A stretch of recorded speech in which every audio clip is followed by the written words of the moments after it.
Pemirsa, terima kasih Anda masih bersama dengan kami dalam Berita Papua hari ini. Dan bagi Anda yang baru saja bergabung bersama kami, akan kami sajikan kembali berita utama kami di hari ini. Berikut cuplikannya. Diduga korsleting listrik, sebuah rumah di Merauke ludes terbakar.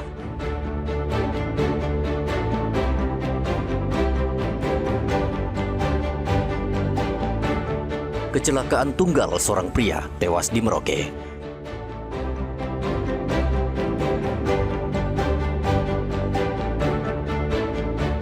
Polisi mengajar anak-anak yang putus sekolah di Jayapura.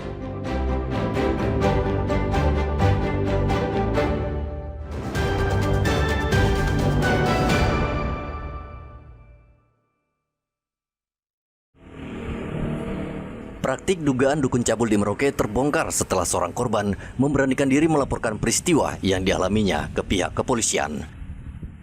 Kasus ini melibatkan seorang pria yang mengaku sebagai orang pintar atau dukun yang diduga telah melakukan tindakan pencabulan di wilayah distrik Ulilin, Kabupaten Merauke. Menurut Kapolres Merauke AKBP Leonardo Yoga, kasus ini terungkap bermula dari keluarga korban yang tengah mencari pengobatan untuk salah satu anggotanya yang sedang sakit. Mereka kemudian mendapat informasi tentang seseorang yang disebut-sebut mampu melakukan pengobatan alternatif. Ketika pelaku datang ke rumah untuk melakukan ritual pengobatan, korban justru mengalami perlakuan yang diduga merupakan tindak pidana pencabulan. Merasa dirugikan dan trauma atas kejadian tersebut, korban akhirnya melapor ke polisi untuk mendapatkan perlindungan dan menuntut keadilan. Memberikan asumsi-asumsi yang liar yang belum pasti kebenarannya. Ya, pasti akan kita dalami, tapi laporan memang sudah masuk dan akan kita tangani. Korbannya ada berapa, Pak Kapolres? Nah, ini sedang kita dalami. Siap. Ya. Itu di kawasan mana, Pak Kapolres?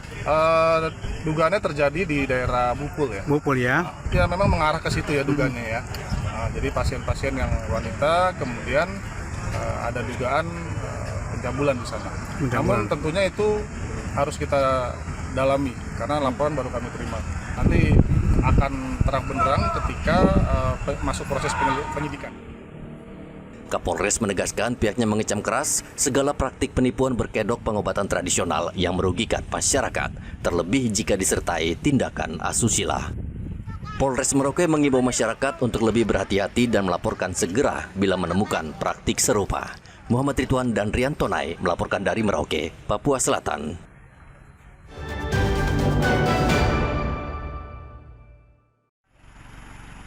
Pria bernama Suyanto berusia 47 tahun ini meninggal dunia dalam kecelakaan tunggal di Jalan Kamisaun, Yobar pada hari Minggu.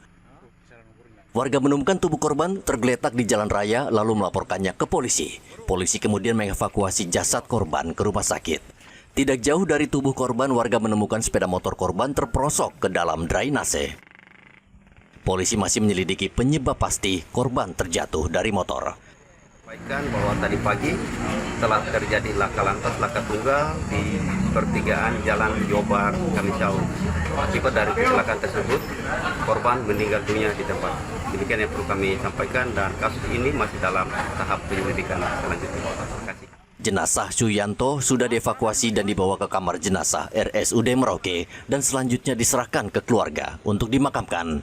Polisi mengimbau warga berhati-hati apabila berkendara saat malam hari. Muhammad Ridwan dan Rian Tonai melaporkan dari Merauke, Papua Selatan.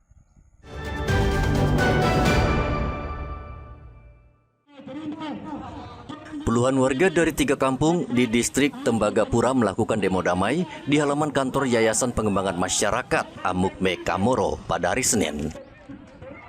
Warga dari kampung Singa, Banti, dan Arwanop merupakan pemilik hak ulayat tambang Tembagapura. Sejak pagi warga membawa dan membentangkan spanduk berisi tuntutan dan membakar ban bekas di depan kantor YP Maka.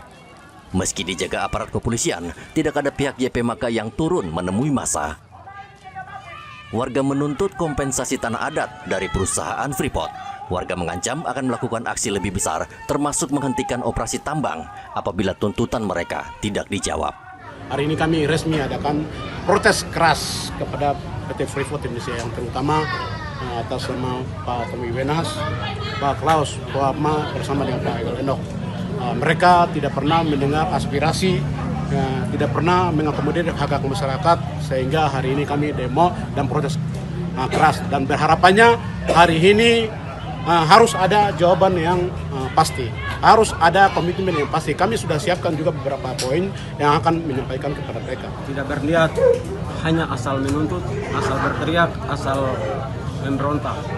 Tapi kami berdiri di atas dasar hukum yang berlaku di Republik ini, atas dasar kebenaran, atas dasar hak yang Tuhan diberikan oleh nenek moyang kami. Jadi kami memperjuangkan nasib, kesejahteraan, taraf hidup masyarakat, masa depan masyarakat. Itulah yang selama ini kami berteriak terus. Hampir selama 10 tahun, lebih hampir 11 tahun kita berteriak. Sampai hari ini pun kita berteriak. Hari ini kita berteriak, kita melawan, kita protes keras kepada pimpinan manajemen PT Freeport. Setelah aksi, warga berencana mendirikan tenda di halaman kantor YP Maka sebagai bentuk protes lanjutan. Namun rencana tersebut dicegah pihak kepolisian demi menjaga stabilitas keamanan. Warga pemilik Kakulayat menegaskan akan melakukan aksi lanjutan dalam waktu dekat yang rencananya akan digelar di kantor Bupati Mimika. Igo Batmomolin dan Rian Tonai melaporkan dari Mimika, Papua Tengah.